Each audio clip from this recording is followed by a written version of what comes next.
안녕하세요. 반자공작실입니다. 이번 시간에는 프로세싱을 이용해서 여러가지 도형을 그려보고 그 도형들을 꾸미고 바꾸는 법을 해보겠습니다. 일단 맨 처음에 셋업하고 들어오는 적어주시고요. 사이즈 900에 500. 그 다음에 점을 하나 찍어주겠습니다. 포인트 100에 100. 실행시켜 보겠습니다. 실행시켜 보면은 여기 작은 점이 하나 찍혀 있는 게 보여요. 정말 작은 점이라서 영상에는 지금 안 나올 수도 있는데요. 여러분들 직접 따라해 보시면은 이쪽에 정말 작은 점이 하나 찍혀 있는 게 보입니다. 포인트는 지금 보신 것처럼 X, Y 좌표를 지정을 해서 점을 찍어주는 건데요. 한쪽 값을 한번 줄여볼게요. 50, 여기 실행을 해보면은 요만큼으로 이동했어요. 100에 50입니다. 이 좌표 값은 이쪽이 0점입니다. 0-0이고요. 그 다음에 X, X만큼 100, Y만큼 50 내려온 위치가 여기입니다. 이렇게 점을 하나 찍어줄 수 있고요. 그 다음에 선이 있습니다. 라인 해주시고 100에 50, 그 다음에 100에 150 라인 한 번 더 해주시고요. 100에 50, 200에 50 한번 실행시켜 보겠습니다. 지금 100에 50이라는 점은 이쪽 점입니다. 이 점과 100에 150, 100에 150점, 200에 50점 점을 하나씩 더 그려서 그 점과 점을 이은 느낌으로 선이 그어집니다. 그러니까 라인은 점과 점 이렇게 포인트를 지정을 해주고요. 이 점과 점을 이어주는 느낌으로 선이 그어져요. 이런 식으로 선을 그어주시면 됩니다. 그 다음에 삼각형입니다. 삼각형은 방금 해본 라인을 이용해서 그려도 되지만 삼각형 자체를 지원해주는 함수가 있기 때문에 그걸 사용하는 게 더 편리합니다. 트라이앵글 해주시고요. 100에 100, 50에 150, 150에 150 실행해 보겠습니다. 삼각형이 그려졌죠? 100에 100 위치가 이쪽입니다. 그 다음에 50에 150, 150에 150입니다. 이렇게 삼각형을 그려주시면 됩니다. 위에 봤던 라인과 마찬가지로 점 3개를 이렇게 두 개씩 이렇게 XY 좌표들을 모아가지고 점 3개를 찍고 삼각형을 그려주는 겁니다. 그 다음 삼각형이 있으면 사각형도 있겠죠. 사각형은 쿼드입니다.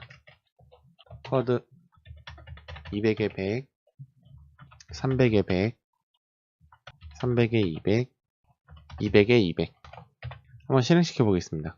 사각형이 그려졌죠? 사각형이 그려지는데 사각형 그리실 때는 한 가지 유의할 점이 있어요. 포인트를 입력을 해주실 때 이제 각각 x1, y1, x2, y2, x3, y3, x4, y4 이렇게 지정을 했을 때 선을 이런 식으로 그리고 싶어요. 이렇게 사각형을 그리고 싶다면은 1, 2, 3, 4가 됩니다. 이걸 만약에 3과 4를 반대로 했어요. 1, 2, 3, 4로 그려져서 이렇게 모래시계 같은 모양이 나오는데요. 한번 이쪽을 바꿔볼게요. 200, 300으로 바꿔주게 되면은 이렇게 모래시계 모양이 나옵니다. 삼각형 두 개를 붙여놓은 것처럼 모양이 나오죠. 그러니까 쿼드를 사용하실 때는 1, 2, 3, 4 이 순서에 맞춰서 제대로 그려주셔야지 원하는 모양으로 그릴 수 있고요. 그 이전에 있던 선은 이렇게 긋나 이렇게 긋나 관계없죠. 삼각형도 이렇게 그리나 이렇게 그리나 관계없습니다. 그렇기 때문에 라인, 트라이앵글은 괜찮지만 이 쿼드를 사용하실 때는 순서를 좀 주의해 주셔야 돼요. 그 다음에 사각형입니다. 앞에 있던 사각형은 정확히는 사각형이 아니라 사변형이라는 단어에 가깝습니다. 그러니까 점 4개를 이어서 사각형을 그린다 라는 건 같지만 저 사각형 같은 경우는 이렇게 사다리꼴이나 마름모를 그릴 수 있는 게 쿼드입니다. 이번에 그리는 건 진짜 딱 사각형만 그릴 수 있는 겁니다. 렉트입니다. 렉트는 사각형을 그릴 때 더 편리한 점이 x, y랑 길이만 지정해주면 바로 그릴 수 있습니다. 100에 100, 100에 100을 그려주게 되면은 시행시켜 볼게요. 이렇게 100에 100, 그 다음에 100에 100에 해당하는 사각형이 그려집니다. 그러니까 맨 처음 앞에는 좌표값, 그 다음에 다음 거는 가로, 세로, 높이 값입니다. 200에 200, 200에 200을 해주면은 이렇게 그려지겠죠. 이렇게 사각형 그릴 때 앞에 봤던 쿼드 같은 경우는 이 좌표값을 일일이 입력을 해줘야 돼요. 얘는 그럴 일이 없죠. 그리고 이게 정사각형뿐만이 아니라 이런 직사각형도 쉽게 그릴 수 있기 때문에 사각형을 그린다면 이쪽이 훨씬 더 편리하게 사용할 수 있습니다. 그 다음에 원입니다. 원은 이전 시간에 잠깐 맛보기로 했었죠. 일리프스. 마찬가지로 좌표값을 입력해줍니다. 100에 100, 100에 100. 동일하게 입력을 해볼게요. 입력을 해주면은 이 위치에 오죠. 100에 100. 그 다음에 이 점을 기준으로 원이 그려집니다. 이렇게 동일하게 한번 입력을 해서 비교를 해볼게요. 두 개의 가장 큰 차이점은 기준입니다. 일리프스를 사용할 때는 중심이 기준이 됩니다. 중심을 기준으로 50, 50, 반지름이 50인 이렇게 원이 그려진 거죠. 그리고 사각형 같은 경우, 렉트 같은 경우는 왼쪽 위가 중심입니다. 이쪽을 중심으로 이렇게 그려지기 때문에 이 두 개를 사용하실 때 간혹 혼동해서 사용하실 때가 있어요. 이 중심이 되는 기준을 잘못 생각해 가지고 원하는 대로 모양이 안 나올 수 있으니까 이 점을 좀 유의해서 사용해 주시면 좋겠습니다. 그리고 지금 보시면은 일리프스 다음에 렉트를 썼죠. 그렇기 때문에 위에 사각형이 올라오게 됩니다. 만약에 이걸 반대로 하면은 먼저 렉트, 사각형을 그리고 그 다음에 일리프스로 원을 그렸기 때문에 원이 위로 올라옵니다. 이렇게 무엇을 먼저 적어주느냐에 따라서 보여지는 모습도 이렇게 많이 달라질 수 있기 때문에 이 점 또한 생각을 해서 프로그램을 작성해 주시면 좋습니다. 그 다음에 이 외곽, 라인의 두께를 한번 바꿔보겠습니다. 한 4개 정도 해주시고요.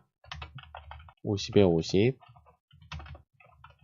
200에 50, 350, 500 이런 식으로 바꾸고 한번 실행을 해볼게요. 같은 사각형이 4개가 그려졌는데요. 여기서 맨 위에다가 스트로크 웨이트 해서 한 5 정도 값을 넣어 볼게요. 넣고 실행을 해주면은 외곽 선들이 두꺼워진 걸 볼 수 있습니다.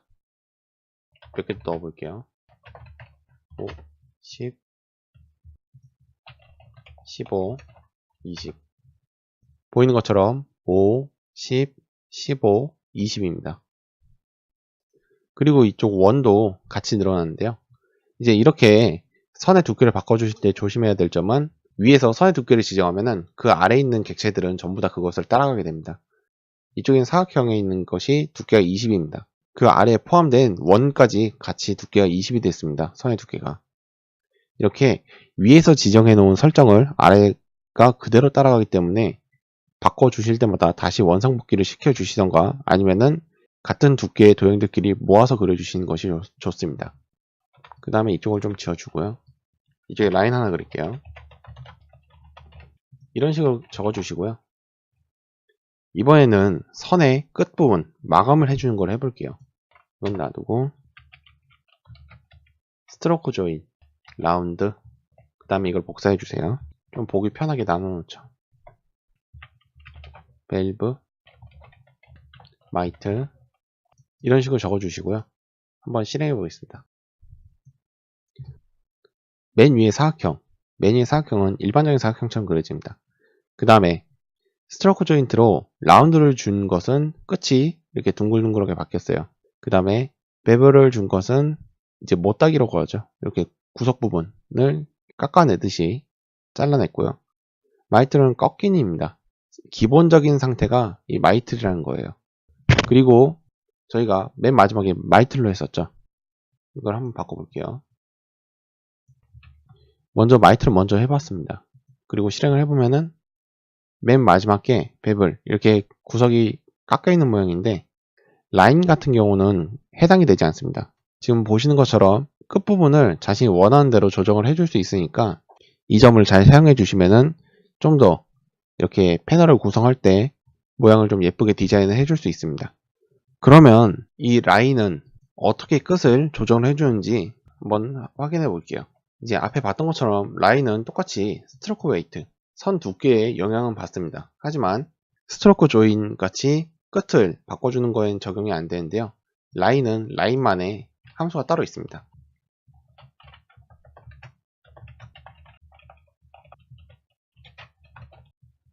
이렇게 작성을 해서 실행을 해주시면은 이런 식으로 뜹니다. 선이 3개가 있는데요. 그리고 이걸 바꿔주고 싶으면은 스트로크 캡, 스퀘어가 있고요. 그 다음에 라운드로 돌려보겠습니다. 이렇게 보시면은 라운드 둥글게 됐죠. 그리고 스퀘어 정확히 이 사각형을 딱 끊어줬습니다. 그리고 한 가지가 더 있는데요. 이쪽 걸 복사해서 프로젝트 그리고 값을 350, 350 이렇게 바꿔보고 실행을 해볼게요. 이렇게 스트로크 캡은 총 3가지 타입이 있습니다. 스퀘어, 라운드, 프로젝트. 각각 차이점은 라운드는 끝이 둥글게 나옵니다. 그리고 프로젝트는 사각형처럼 똑같이 나오는데 위에 거랑 보면은 길이가 다르죠.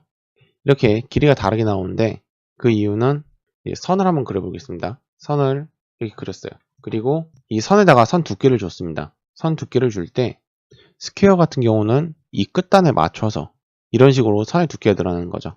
그 다음에 프로젝트 같은 경우는 이 늘어난 두께만큼 더 늘어나게 됩니다. 그리고 마지막으로 라운드는 이 늘어난 두께만큼 둥글게 바꿔주죠. 이런 식의 차이점이 있기 때문에 여러분들 도형 그리실 때 3가지를 좀 구분해서 사용해 주시면 훨씬 더 좋습니다. 이번 시간에는 여러가지 도형들을 그려보고 그 도형의 외곽선 그리고 라인 함수를 사용해서 선을 그려보고 그 두께와 모양을 바꾸는 걸 해봤는데요.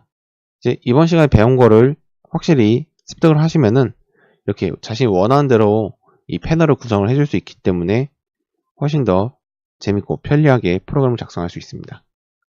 이상 반지하 공작실이었습니다. 시청해주셔서 감사합니다.